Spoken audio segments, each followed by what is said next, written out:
I don't know what Sergei has done to Ryan Giles, says one Hull City fan, but he's turned him into Roberto Carlos. Welcome back to Where Tigers Walk. It is 20 minutes of Hull City chat digesting the 3-0 mauling of Southampton. Ryan Giles is a beast. We're going to get into that debate in a second. Fans are asking for Nandala to start over Joseph. And what is the value now of Oli McBurnie? Plus, we're going to ask you to name the player that deserves more flowers than what they're getting at the end of the video. A player that we haven't spoke about.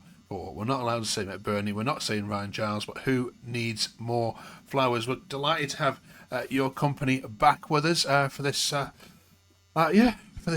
happy Where Tigers Walk episode this week. Matty, Ben and Elliot are back as Jack is away.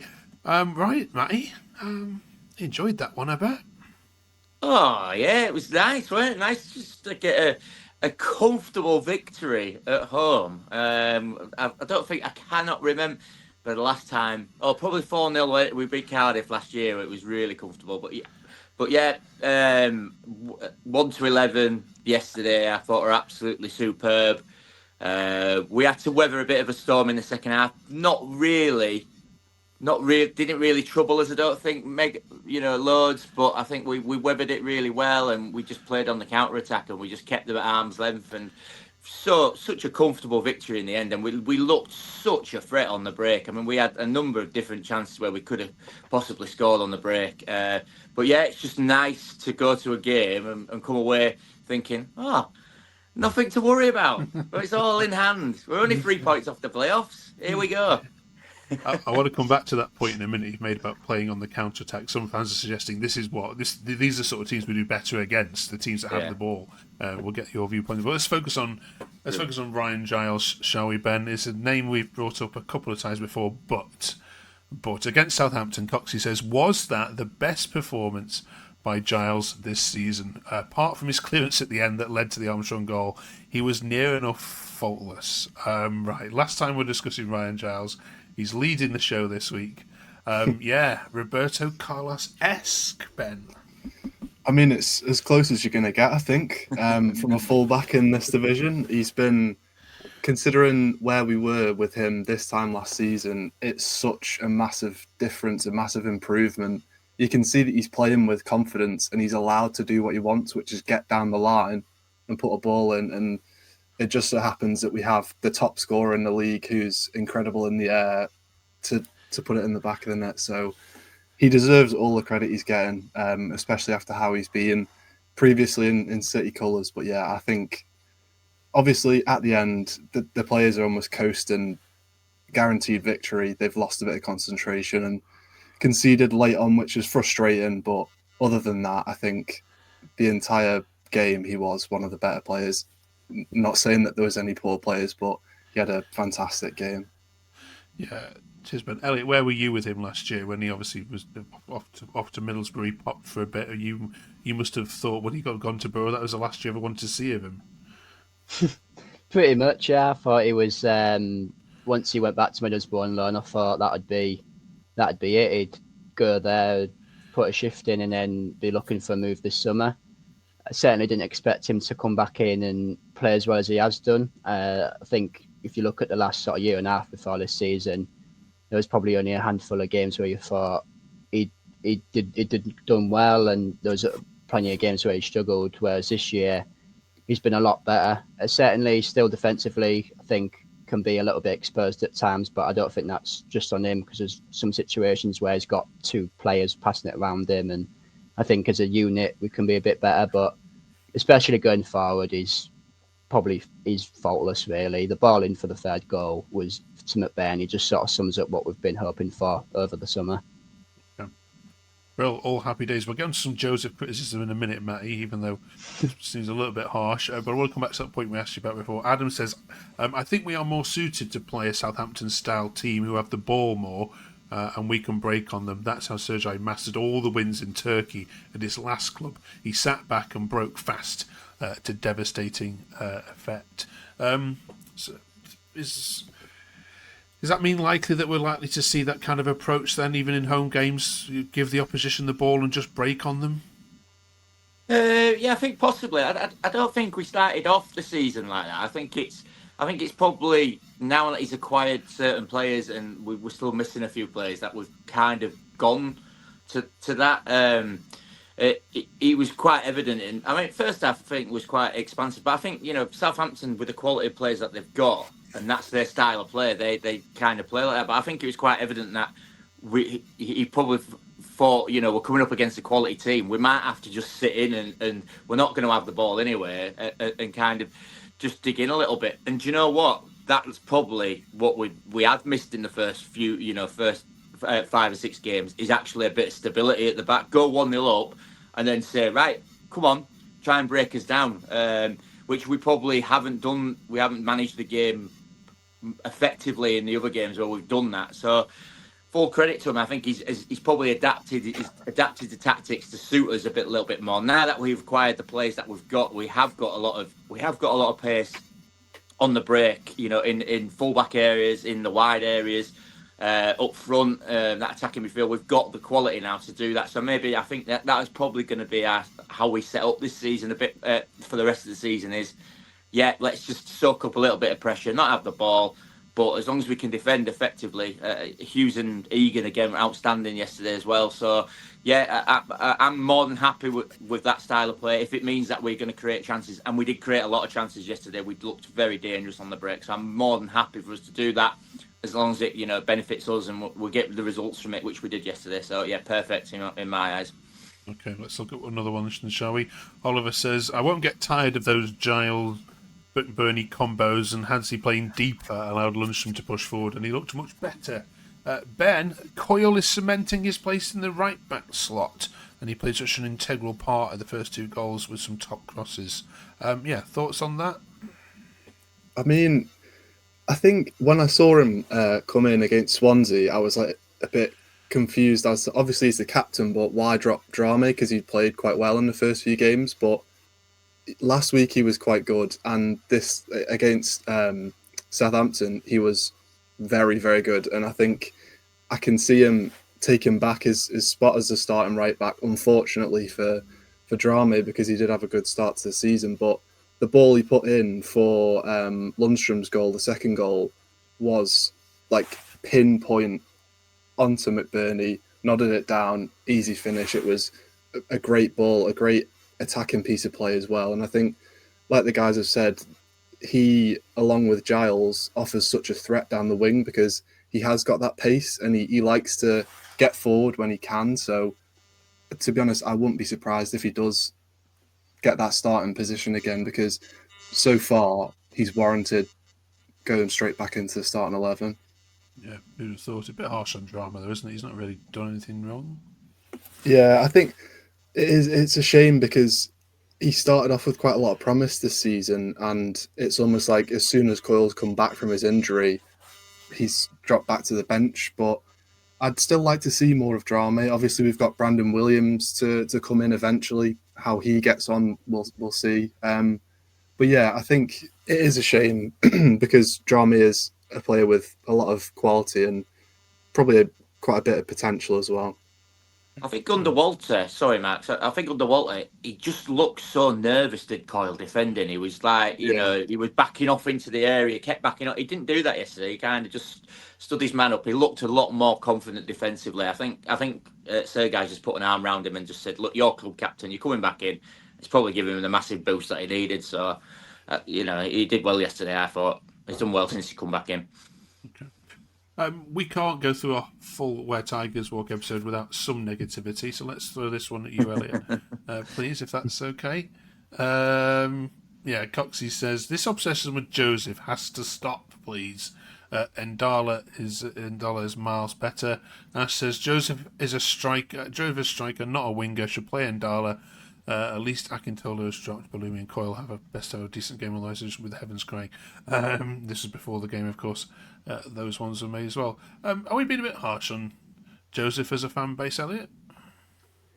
I think after yesterday, probably. He was really good in the game yesterday. Got right place, right time for the goal, and then his energy and his hard work every game is outstanding. So I think he's gets quite a lot of stick. I mean, in terms of his goal scoring and sort of getting confidence last season, he struggled, and I can understand why. But I think he's somebody who's growing as the games go on. I think, to be fair, yesterday I was surprised myself that Ndala didn't come back in. I was sort of expecting him and Bellumi to start on the wing, but I think Joseph sort of proved to a few people that he showed why Jurkovic picked him, and he's obviously impressing him in training to be in the conversation. And I think I mentioned last week as well, when he came on against Bristol, he seemed to provide a real big boost when he came on the wing, even though it's not his natural position. He was getting involved and he got his first goal, and then yesterday being able to contribute second. So I think he's a much more of a valuable asset, or he will be this season, than people might think. Cheers, Elliot. Matty Ben says get Geovanni at every game. Yeah, the guest introduced to the crowd. Yeah, good memories. Yeah, I mean, he's even in his short spell at the club, he is a club legend. You know, when we first got promoted to the Premier League, he came into the team, free transfer, been at Man City, been at Barcelona as well actually. So he'd had a good record, and he came to us and we were like, oh my god, what are we getting here? But it was that run at the beginning of the season where we beat Arsenal away, we beat Tottenham away. We scored unbelievable free kick. He scored in that first game against Fulham as well. Yeah, he was just outstanding. It was just nice to kind of have him at the stadium yesterday, and I think all the crowd recognised that. And towards the end, they were all singing the old Geovanni song, which was great as well. So yeah, if we could get some more guests like that, I mean, might be Tom Eaves next game. He might be the one that's brought out as a club legend. Bring him out. So yeah, but no, it worked, Matt. He got the atmosphere going again. So yeah, it was good to see him. Yeah, I'm sure he went yesterday without a pint. So I'm sure he got plenty bought for him. All right, I want to talk to you about a Sheffield United tweet now that they put out, Ben, during their game the other day. Yeah. Yeah, they absolutely kicking themselves that they didn't do more in that area. Let's talk about McBurnie then, shall we, Ben? What's he worth now in terms of transfer fees? Priceless. 100 million. I think obviously he's towards the end of his career, but I think if you were to put a price on him, it would be, as a striker with the amount of experience he's got, probably like 10 million, if that seems fair. I'm not sure, but I think he's proved that he can still do it at the age that he's at. He's gone obviously to Spain last season, had a decent-ish season, but come straight back. And there was questions when we signed him. They were like, "Oh, McBurnie's past it now. Is he going to do it?" But I think it was in his first interview, Jurkovic had mentioned, "Get me 15 goals this season," and he's already nearly halfway to that. So, yeah, I think out of all the transfers, that has been by far the best, and it is. I think we're very lucky that we got him on a free, because I think you could pay a decent amount for him. If we were to sell him, I think we'd get a decent amount. Yeah. Bullied the centre halves yesterday. I mean, that Howard Bellis, is it, or whatever, England international. I'm not being funny, but he absolutely, tore him a new one, because he was absolutely outstanding yesterday. He occupied two centre halves all game. We brought Destin on, and he was like the same. He was like going to scrap Wernie with him. He was up for the fight. But yeah, he was an absolute bully yesterday. He's a menace. So that's what we needed. So he's great. It's great to have him on board. Super.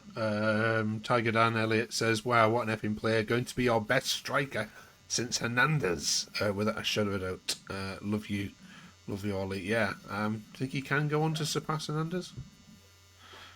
Yeah, I'd agree. I think he's probably going on to look like the best all-round package we've had since Hernandez. We've had a few, like when Campbell came back, he had a decent couple of seasons at his age, and McGuinness did well in League One. Stepinian obviously scored a few at the start of his time here, but no one's really ever come and given us an all-round sort of threat in terms of what he does on and off the ball. And I think McBurnie provides that. And with the experience he has, I can see him, as long as he can stay fit and as long as nothing bad happens to him, he should be on course for at least 10, 12 or 15 goals as he promised Jukirovic at the start of the season. So I think as well, sort of going, I think it's on a 3-year deal as well. So if he can stay for like a couple of years and if he scores a few goals, he'll probably go into that sort of category.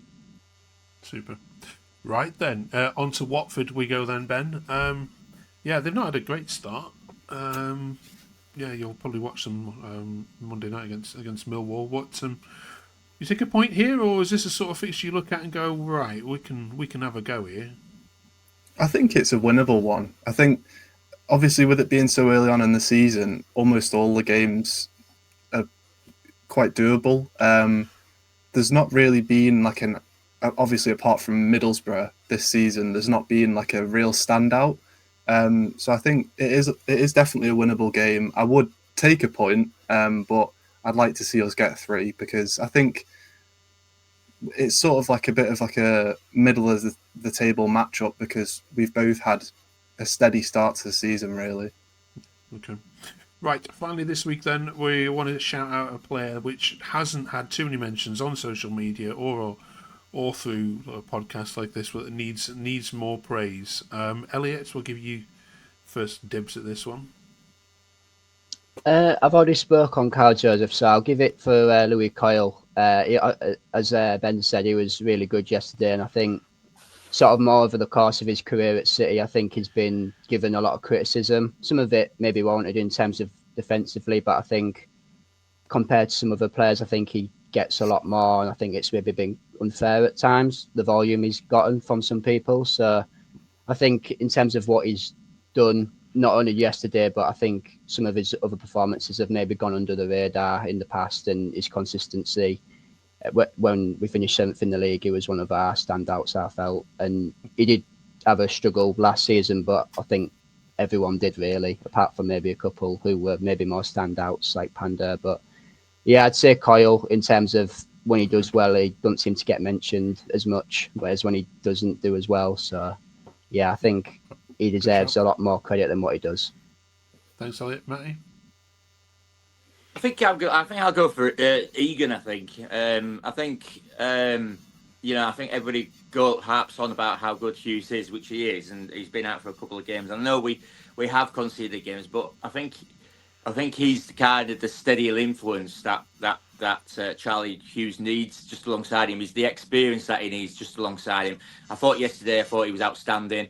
Obviously against Swansea, he got us back in the game there. Yeah, we have conceded a few goals, but I think that's just going to be natural until we get it sorted in terms of that. But I think he's, like we had Maka last season, who was our consistent player, who just got a 7 out of 10 every week, which, I think Egan's the same. And I think towards the end of last season, he struggled a little bit with injury and he would come on and off. So it's going to be interesting when we do get Ajari back to see whether he will replace Egan, because I think he probably deserves his spot in the team, because I think he's consistent for us, and yeah, when he's on fire, when he's on form, we've got a really good defender in there, really good experienced defender in there. So me personally, I'm going to go for Egan. I think he's been consistently good over the whole of the season so far. Good shout so far, Ben. That was my pick, but sorry, mate. I think I know obviously he'll have some talking points about him, but I'm going to go for John Lundstrom. I think he's just solid in everything he does. He's such a calming presence in the midfield. Obviously, we've had a couple of games where we've just been walked through, and I think that's down to the part that he doesn't play. So like the other half of the midfield, we've missed Matt Crooks, but when Amir's come in, he's pretty much solidified the midfield again. And I think his range of passing is fantastic. It's almost like what we had with Seri a few seasons ago. And yeah, I think obviously he's got his first goal now. He could be one of those sort of midfielders that pushes on and gets a few and contributes. So it's not just all down on the attackers, the strikers. So yeah, I think Lundstrom's been very solid and probably behind McBurnie in terms of the best signing we've made, I think. Three good shouts there. Let us know in the comments who's the Hull City player that hasn't had enough flowers so far this season from people like ourselves. Right, you three, enjoy your trip to Watford then. We'll see you in 7 days' time once that's over. And we're also heading into midweek fixtures returning next week as well. Yes, the MKM under the lights. Brilliant. Right, see you all then. Great to have another win on the board. Yeah, and you put Will still in a little bit of a sticky wicket with his fan base as Good. well. Never mind. Good. Right, see you next time. Thank you very much for watching. Can you get us, please, to 500 subscribers? That'd be amazing. We can push that subscribe button before you go. Cheers very much. Thank you, Elliot. Thank you, Matty. Thank you, Ben. Thank you very much for watching. Just gonna stop recording. Oh, what's happened here?